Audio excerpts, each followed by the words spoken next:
আসসালামু আলাইকুম রহমতুল্লাহ। সুপ্রিয় দর্শক, যেই সমস্ত দোয়া রাসূল সাল্লাল্লাহু আলাইহি ওয়াসাল্লাম করতে নিষেধ করেছেন, চলুন আমরা সেই সমস্ত দোয়ার বিষয়ে জানি। কোন কোন দোয়া আল্লাহ রাসূল আমাদের করতে নিষেধ করেছেন।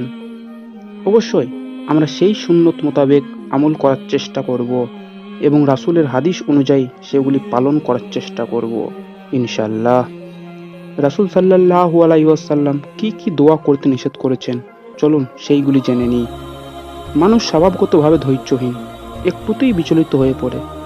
এজন্য সে অনেক সময় আল্লাহর দরবারে গিয়ে দোয়া করেন, তা যদি কবুল হয়ে যায় তাহলে তার ক্ষতি হবে। রাসূল সাল্লাল্লাহু আলাইহি ওয়াসাল্লাম এই রকম দোয়া করতে নিষেধ করেছেন।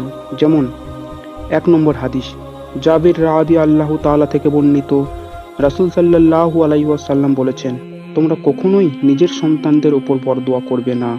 হয়তো ওই সময় দোয়া কবুল হয়ে যেতে পারে, আর যদি ওই দোয়া আল্লাহ তাআলার কাছে কবুল হয়ে যায় তাহলে তোমাদেরই ক্ষতি হবে। মুসলিম 2304 নম্বর হাদিস।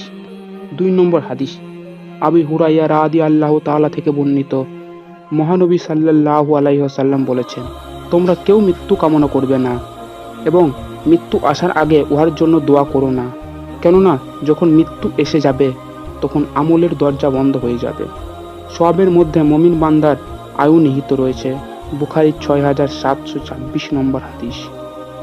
3 নম্বর হাদিস, আনাস রাদিয়াল্লাহু তাআলা থেকে বর্ণিত, সাল্লাল্লাহু আলাইহি ওয়াসাল্লাম বলেছেন, কোনো কষ্ট মুসিবতের জন্য তোমরা মৃত্যু কামনা করো না। যদি কারোর জন্য ওই সময় দোয়া করা একান্তই জরুরি হয় তাহলে সে যেন এভাবে বলে, হে আল্লাহ, আমাকে যতক্ষণ পর্যন্ত জীবিত রাখা উত্তম ততক্ষণ পর্যন্ত আমাকে জীবিত রেখো, আর আমার জন্য যখন মৃত্যুর সময় হয়ে আসবে তখন আমাকে এই পাপিষ্ঠ দুনিয়া থেকে তুলে নিও। বুখারী 5898। সুবহানাল্লাহ। এই হাদিস দ্বারা এটাই বোঝা যায় আমরা কেউ স্ত্রী সন্তানদের উপর বরদোয়া করব না, নিজের মৃত্যু কামনা করব না। রাসূল সাল্লাল্লাহু আলাইহি ওয়াসাল্লামের আদেশ অনুযায়ী আমরা এটাই বুঝলাম। হতে পারে সেই সময় দোয়া কবুল হয়ে যেতে পারে, তাই আমরা এইগুলি থেকে দূরে থাকার চেষ্টা করব ইনশাআল্লাহ।